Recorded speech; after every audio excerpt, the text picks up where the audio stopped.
How do you defeat an empire with a ship that was never supposed to stay afloat? That's the question no one in 1942 could answer. Because the USS Enterprise wasn't just damaged, she was barely holding together. Yet, every time the Japanese Navy announced her destruction, she appeared again on the horizon like a ghost they couldn't escape. And the truth behind how she stayed alive is more unbelievable than the battles themselves. The story begins right after the Battle of Santa Cruz. Enterprise was torn open, leaking fuel, and missing parts that no ship could safely operate without. The forward elevator was jammed in place, the hull was bulged open on one side, and entire sections were flooded. By every regulation, she should have been on her way to a distant shipyard for months of repairs. Instead, she was the only American carrier left in the entire Pacific. Everything, Guadalcanal, the Marines, the airfields, the momentum of the war, depended on a ship that should have been underwater. But the secret wasn't the steel, it was a man. Lieutenant Commander Herschel Albert Smith didn't look like a hero from the outside. But inside the ship, he was a human blueprint. He knew every bulkhead, every cable, every pump and ventilation trunk like they were etched into his mind. Rumors among sailors even suggested he could feel where the next fire would break out, though of course that was just legend, or at least, that's what they said. What wasn't a legend was his training system.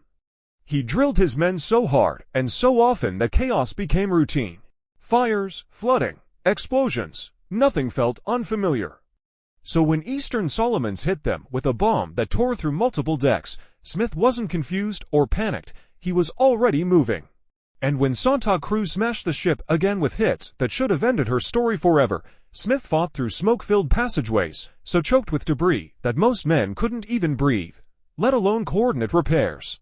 Each order he gave came instantly, without hesitation, and his teams trusted him more than they trusted the decks under their feet. But the wildest chapter hadn't even begun.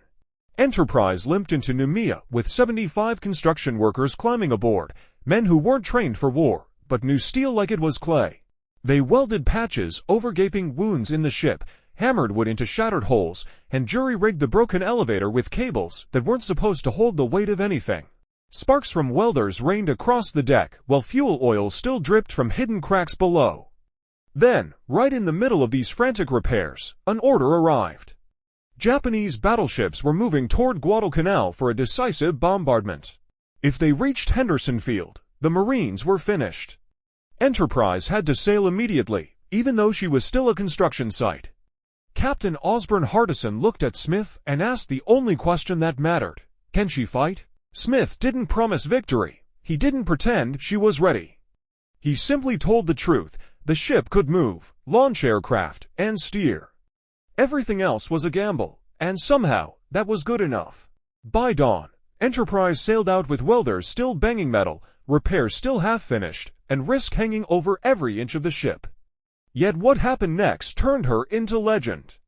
The first day, her bombers found the cruiser Kinugasa, and shattered her. Hours later, they were attacking High-A, a battleship bleeding from the night battle near Saville Island.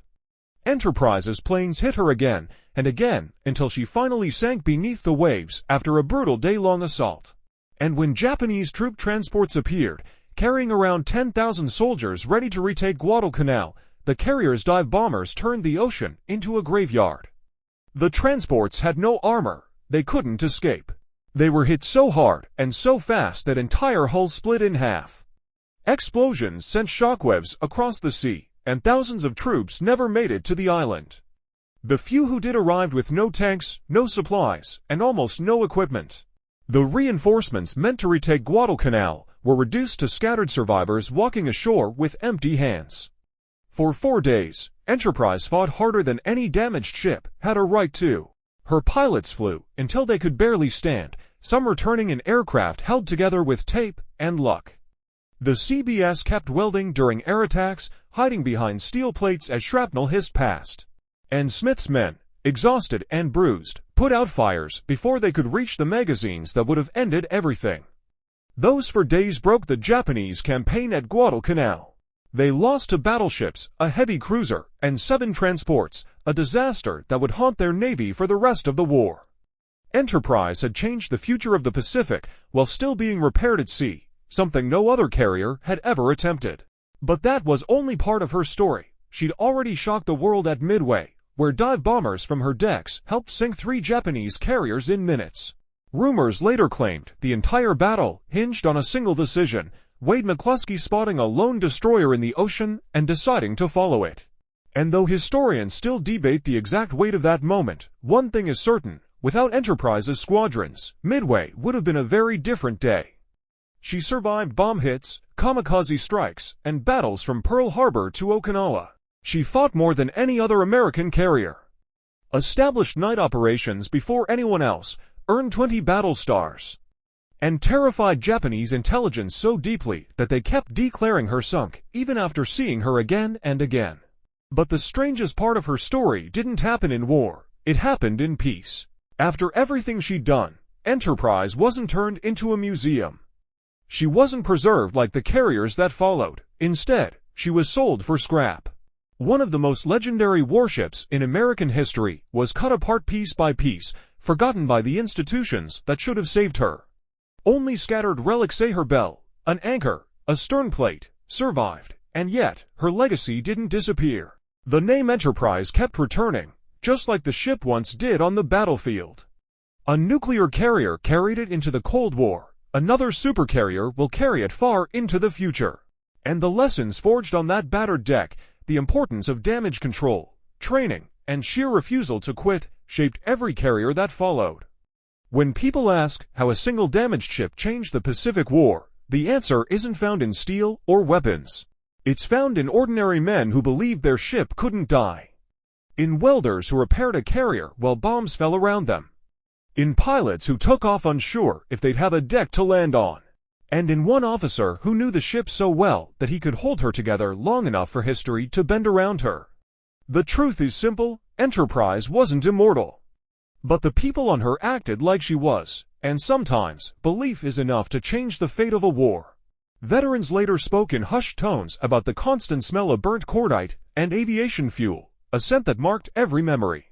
Many described the carrier as alive in ways that sound strange: engines that seemed to breathe, metal that groaned like old timbers, and a deck that remembered each man who walked it. Those recollections stick because they explain something more than tactics. They show how human memory turns hardware into a living story. Damage control aboard Enterprise became a model that other ships studied for decades. Techniques that started as improvisations during heat of battle evolved into doctrine: rapid compartment sealing, prioritized power rerouting, coordinated hose teams, and rehearsed rescue routes. Smith's approach emphasized redundancy and muscle memory. When chaos arrived, practiced hands moved before thought could weigh them down. Stories about the construction battalions who welded under fire reveal the underside of heroism: men who did not seek medals and who returned to ordinary jobs after the war. One welder wrote in a letter that he hardly slept for days, that metal sparks felt like a rain of small miracles. Historians later used those letters to reconstruct timelines of repairs that official reports had not fully captured. Beyond tactics, Enterprise's saga forced naval planners to rethink strategy. Commanders realized that a single carrier could be a force multiplier far beyond its tonnage if its crew, maintenance teams, and air groups were synchronized. That insight shifted investments toward training and rapid repair capabilities, investments that paid dividends as the fleet expanded. On a human level, the ship created a culture of stubbornness. Crew members developed rituals, not checks, quick tool inventories, shouted confirmations that squashed mistakes before they became catastrophes. These simple habits, repeated during drills and battle, formed a lattice of trust that the captain and damage control officers could rely on when everything else failed. Photographs of Enterprise in port show a vessel scarred like an old fighter pilot, patched decks, mismatched plates, and new welds that glittered under the sun. Those images became icons, teaching future generations that victory is rarely clean. The beauty of that battered silhouette lies in its proof that war is often won by repair, not just destruction. Even in retirement, the men who served on Enterprise stayed connected. Reunions and letters preserved oral histories that later scholars used to correct errors in public narratives. For many veterans, the ship's scrapping felt like a second wound. They mourned the physical loss even as they celebrated the enduring spirit that she had inspired. Think about scale. Enterprise's air group shot down hundreds of aircraft, sank dozens of ships, and changed the operational map across thousands of miles. Each mission, each sortie, multiplied the effect of a single carrier into strategic outcomes that commanders at sea could not ignore. It was a lesson in leverage. A well-used asset can outweigh a larger force that lacks cohesion. Finally, the moral of the story is stubbornly simple. Machines fail, plans break. What endures is the will to act, the improvisation that turns vulnerability into advantage, and the people who refuse safe choices when the stakes are highest. Enterprise's saga